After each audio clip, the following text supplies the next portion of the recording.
अदिति, मुमकिन है आपकी अगर संभवतः बात हो पाई हो जगदीप धनखड़ जी के ऑफिस में, उनकी तरफ से जो इस्तीफा सामने आया, अब किस तरीके से चीजें कैरी फॉरवर्ड होंगी, क्योंकि अभी मॉनसून सत्र चल ही रहा है और अभी वरिष्ठ पत्रकारों से हमने चर्चा की, जैसे अभी नैनीताल में उत्तराखंड जब वो मौजूद थे वहां पर हमने देखा कि उन्हें स्वास्थ्य की समस्या हुई, फिर उससे पहले मार्च के महीने में एम्स में वो एडमिट हुए थे, तो लगातार उनको कुछ हेल्थ इश्यूज तो थे ही। ऑफिस में बात की तो सभी लोगों का यही मानना था कि लंबे समय से परिवार का भी उन पे प्रेशर था कि आप इस तरह के स्ट्रेस को मत रखिए, और ये कहा गया था कि कुछ दिनों के लिए डी स्ट्रेस होने के लिए उनको कहीं बाहर रहने या परिवार के साथ रहने के लिए कहा गया था। लेकिन एक लाजमी सा सवाल इसलिए उठता है कि अगर ऐसा था तो फिर ये सत्र शुरू, क्योंकि एक डिसिप्लिन्ड व्यक्ति थे अपनी भाषा में, अपनी कार्यशैली में, और हाईली जिसे बोलते हैं कि एक कानूनी उस पूरे चीजों को समझते थे। आपने उनकी भाषा, बात करने के तरीके को देखा होगा तो जाहिर तौर पर उसमें उनकी आपको इन्फ्लुएंस दिखता होगा। लेकिन डिसिप्लिन सबसे ज्यादा महत्वपूर्ण था। जब वो अपना डेली रूटीन भी बताते थे तो इसी तरह से कि एक वो रूटीन को फॉलो करते थे। इतने डिसिप्लिन व्यक्ति के लिए अनचूक ऐसे इस्तीफा दे देना, वो अपने काम में भी उतने ही डिसिप्लिन थे। तो सवाल ये उठता है, हालांकि हमने उनके ऑफिस में बात की, उन सभी का ये मानना था कि हेल्थ बता के नहीं आती, जैसे अभी हम अपने वरिष्ठ पत्रकार से बात कर रहे थे, उनका भी यही मानना था। लेकिन जाहिर तौर पे इसके पीछे बस इतना ही नहीं है, इसके पीछे बाकी बहुत कुछ है।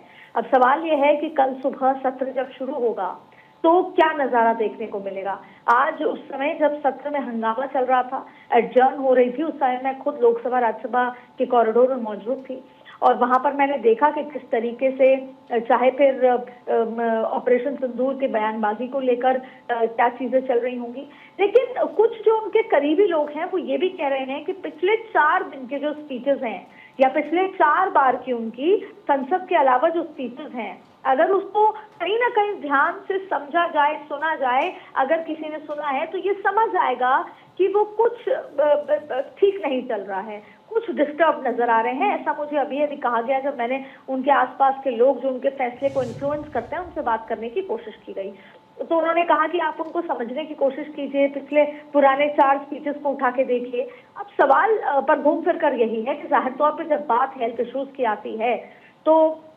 किसी भी तरह का कोई भी कॉम्प्रोमाइज नहीं होता। ये जगदीप धनखड़ थे, ये किसान समाज से आते हैं, जाट नेता थे और कांग्रेस से भी ताल्लुक रखते थे। एक लंबा उनका राजनीतिक सफर है, उनका खुद का एक करियर है और ऐसे में वो अपने काम को लेकर प्रतिबद्ध थे। और हम तो जाहिर तौर पे, मैं राजस्थान से आती हूँ तो इस बात के लिए गौरवान्वित महसूस करती ही थी कि अपर हाउस, लोअर हाउस दोनों ही राजस्थान के व्यक्ति हैं जो उसको सुचारू संचालन कर रहे हैं। अब संचालन को लेकर इसकी प्रक्रिया होती है, प्रोसेस है, इसको देखा जाएगा और आज रात तक भी देखा जाएगा।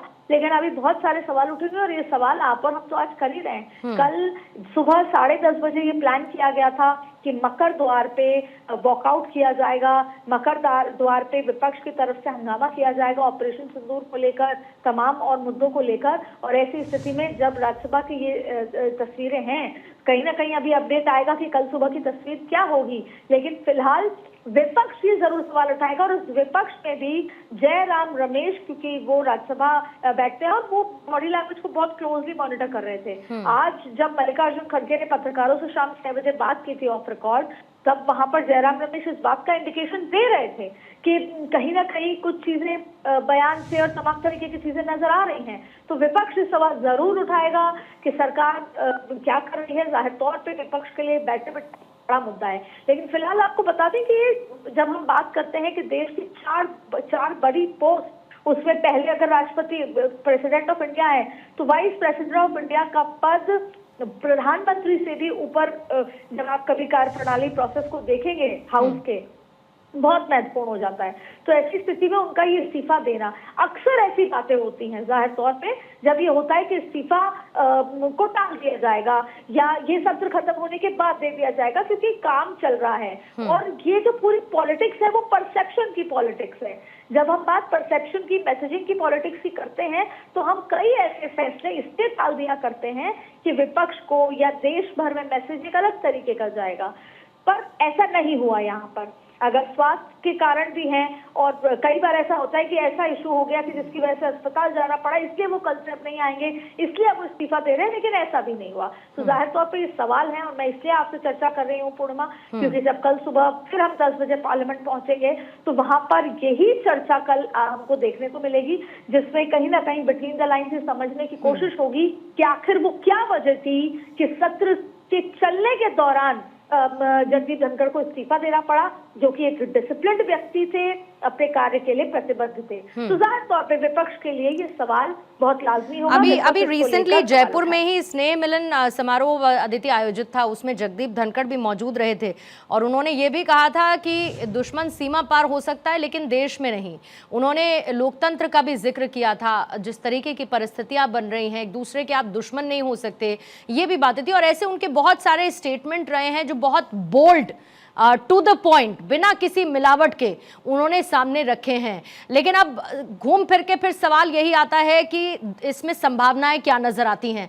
एक, कल से क्या हम एक्टिंग चेयरमैन देखेंगे कुर्सी पर, या फिर इस बात की भी संभावना है, जो मैंने बाकी दो पत्रकारों से भी पूछा, कि जगदीप धनखड़ से ये रिक्वेस्ट की जाए कि इस मॉनसून सत्र के लिए वो इस जिम्मेदारी को कंटिन्यू करें, फिर आगे फिर प्रोसेस रहेगा, जैसा कि राष्ट्रपति का चुनाव होता है वैसे उपराष्ट्रपति का, और या फिर कोई एक्टिंग चेयरमैन।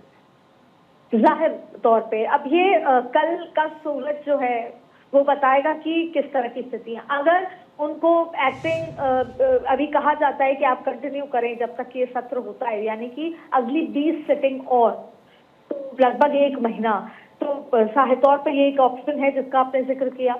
दूसरा ऑप्शन ये है कि कौन एक्टिंग चेयरमैन होगा, लेकिन कोई भी नहीं हो सकता। उसमें जैसे हम अलग अलग चीजें पढ़ रहे हैं और अभी कुछ इस तरह से क्लैरिटी, अलग चीजें यही है कि किस तरीके से जो प्रोसेस होता है उसमें जो उपराष्ट्रपति के अंदर में जो चेयरमैन है वो आएंगे, या किस तरह की स्थिति। और यहाँ तक कहा गया है कि प्रेसिडेंट ऑफ इंडिया भी चेयर कर सकती हैं। लेकिन एक ऑप्शन ये भी दिखा है कि सुप्रीम कोर्ट ऑफ इंडिया के जो जज हैं वो इसको करेंगे। तो अब ये इस समय जब बात कर रहे हैं, सरकार इसको लेकर फैसला कर रही होगी। अब सवाल यह है कि जगदीप धनखड़ ने किस परिस्थिति में इस्तीफा दिया, क्या वो अगले 20 दिन और सुचारू रूप से सदन को चलाने की उसमें माइंडसेट में है या नहीं है।